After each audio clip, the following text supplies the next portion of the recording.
Merci de nous regarder de partout en République démocratique du Congo, également dans la diaspora. Merci de votre fidélité à la chaîne de télévision Léo Njoléo.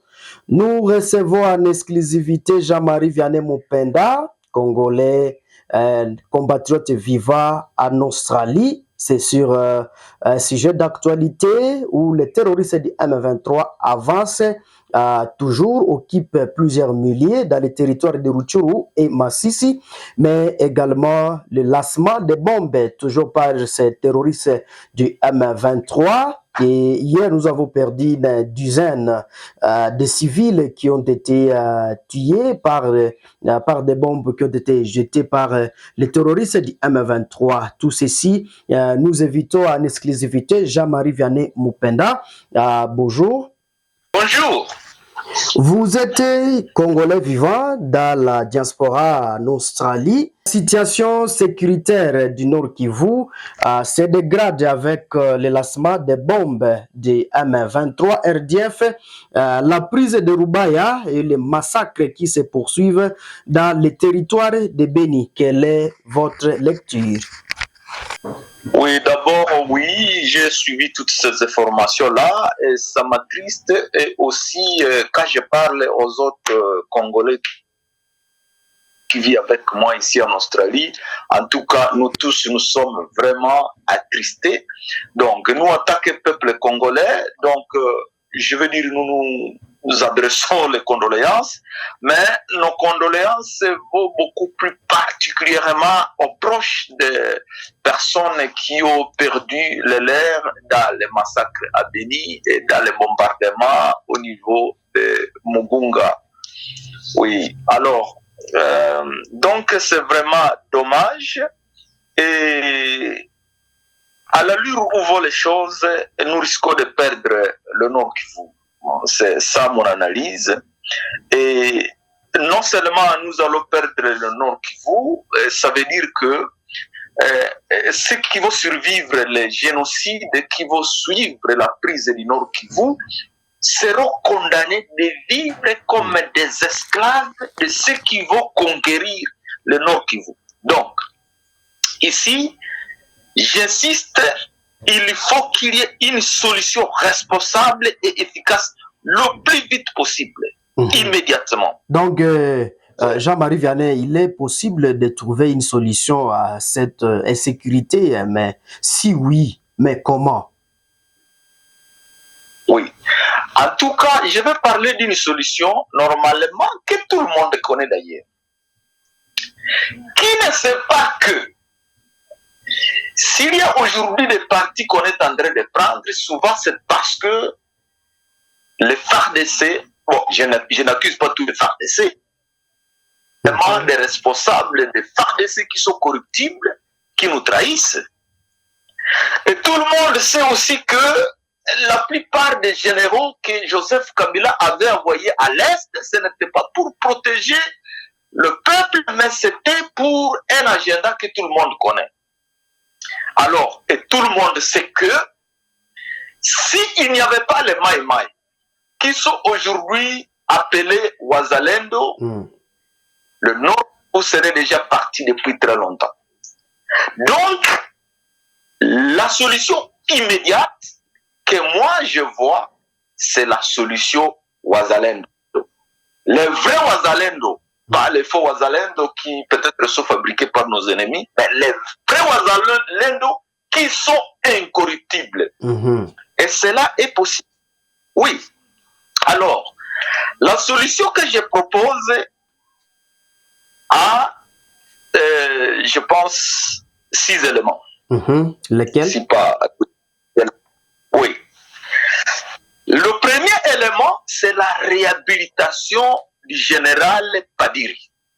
Vous vous souvenez, le président de la République avait signé une ordonnance le 1er décembre 2023 nommant le général Padiri comme coordonnateur de Wazalendo à cause de son intégrité et de son expérience dans le passé. Mais dites-moi, Puis alors, est-ce que vous avez déjà entendu que voici les activités du général Padiri, il a coordonné ceci, il a affecté de Ouazalendo là-bas, il est en train de coordonner les activités là-bas?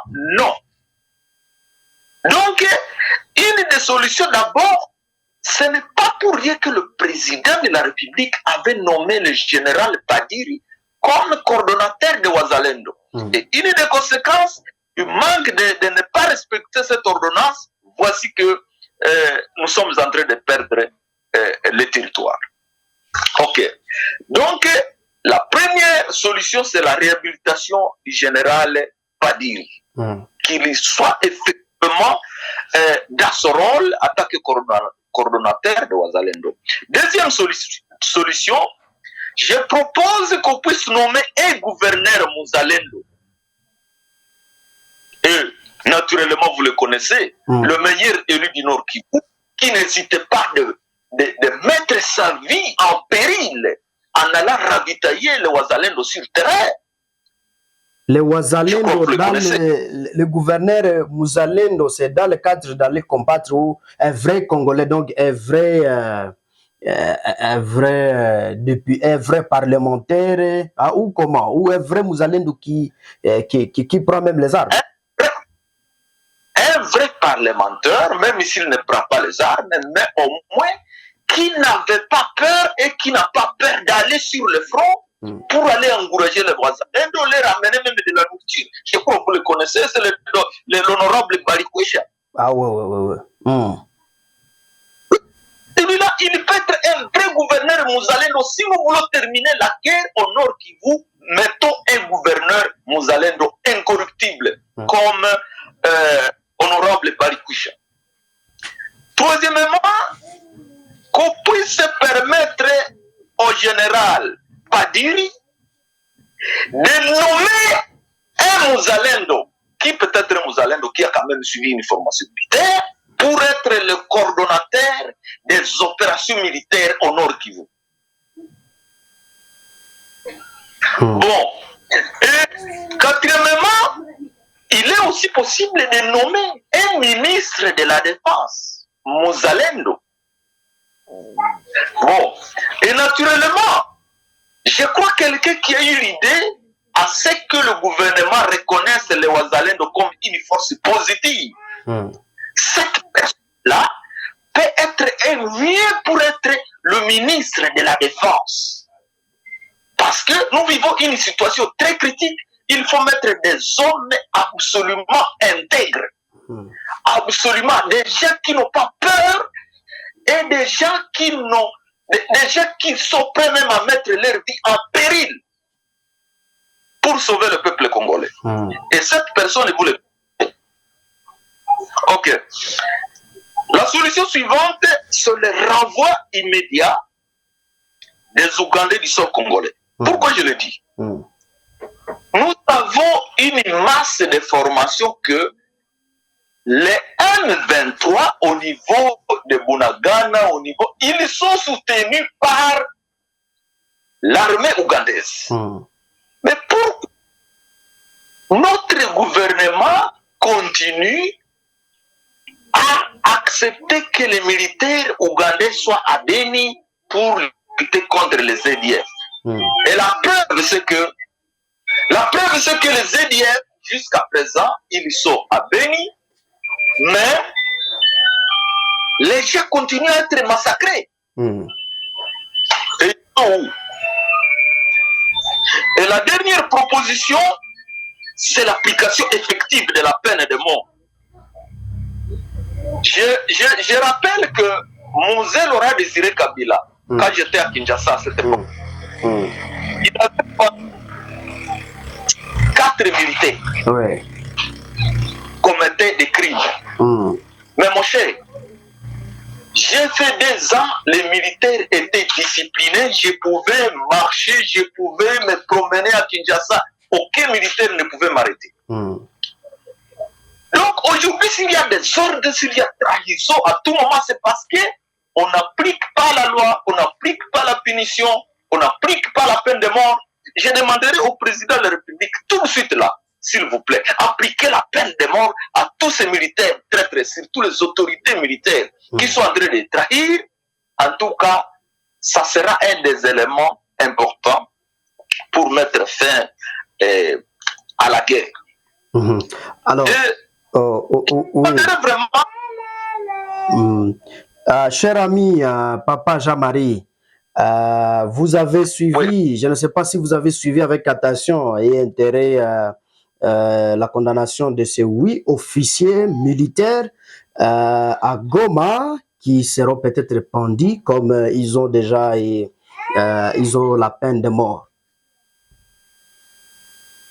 Bon, je n'ai pas encore suivi, j'ai entendu des bruits, mais je n'ai pas encore suivi exactement comment ça s'est fait. Mais ces militaires, ok, si on les a déjà jugés et qu'on a trouvé réellement qu'ils les ont trahis, et qu'on puisse les prendre, ils avaient pris fuite devant les terroristes du M23. Donc, ils avaient laissé la place aux terroristes du M23.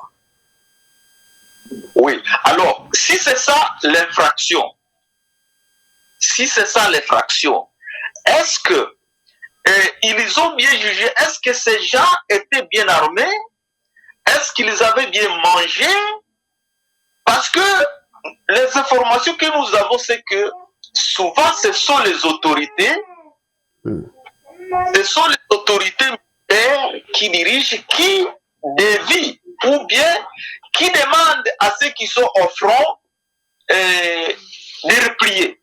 Ou soit, ils ne ravitaillent pas ceux qui sont au front. Donc, si notre justice n'est pas juste au risque de condamner les victimes, au lieu de condamner les vrais coupables.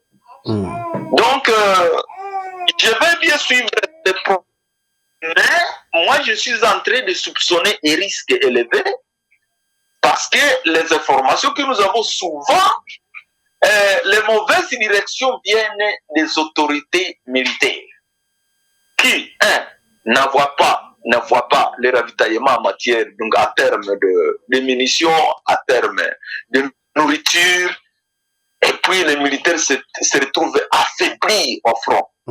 Alors, il faut dans ces cas-là, est-ce que les responsables ne sont pas à la base de cette faiblesse au front? De deux, tout le monde sait que les magistrats en République démocratique du Congo, la majorité, sont corrompus. Est-ce qu'ils n'ont pas corrompu? Est-ce que les vrais coupables n'ont pas corrompu les magistrats? Troisième problème qu'il faut bien observer, à l'époque de Joseph Kabila, lorsqu'on avait fait brassage et mixage, souvent ceux qui étaient venus de l'autre côté, c'est-à-dire les Congolais, les militaires à nationalité douteuse, ce sont eux qu'on avait placés en majorité comme des magistrats militaires. Donc ne soyez pas surpris qu'il y ait des victimes qui soient jugées à la place des vrais coupables. Donc il faut que vraiment les gens fassent attention et bien analyser ces procès-là pour que ça soit réellement les vrais coupables qui soient jugés. Papa Jean-Marie Vianney Mupenda, nous sommes en tout cas vers la fin de notre entretien. Quel est votre message pour le président de la République démocratique du Congo, Antoine Félix Tshisekedi Tshilombo, mais également un message au peuple congolais qui vous suivent de la RDC, mais également dans la diaspora? Oui, d'abord au président de la République, en tout cas, je tiens à souligner, les gens sont en train de souffrir sur le terrain. Vraiment, il est temps d'être rigoureux et mettre fin à cette souffrance. Et la meilleure façon de mettre fin à cette souffrance, c'est mettre fin à l'impunité. Alors je lui dis, s'il vous plaît, monsieur le président de la République, que ce soit déjà de votre entourage, ou les gens qui sont dans le gouvernement, ou dans l'administration publique, punissez tous ceux qui sont en train de se mécomporter en pratiquant la corruption ou en détournant l'argent de l'État. L'intégrité est une des conditions sine qua non pour que nous puissions sauver ce pays de la catastrophe. Donc, d'une façon impartiale, s'il vous plaît, mettez fin à l'impunité au peuple congolais.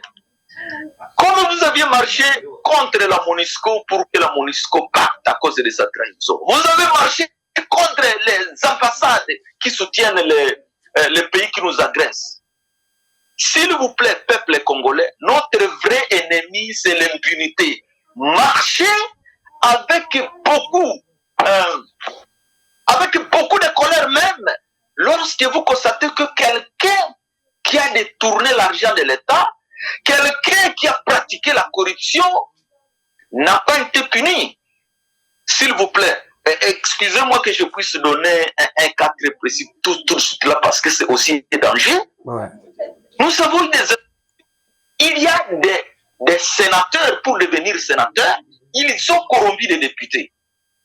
Dites-moi, des gens qui ont corrompu des députés avec 50 000 $, 100 000 $. Alors, si ces sénateurs ont trouvé l'argent chez nos agresseurs, qu'est-ce qui ne dit pas que ce sénateur va commencer à défendre les intérêts de nos agresseurs?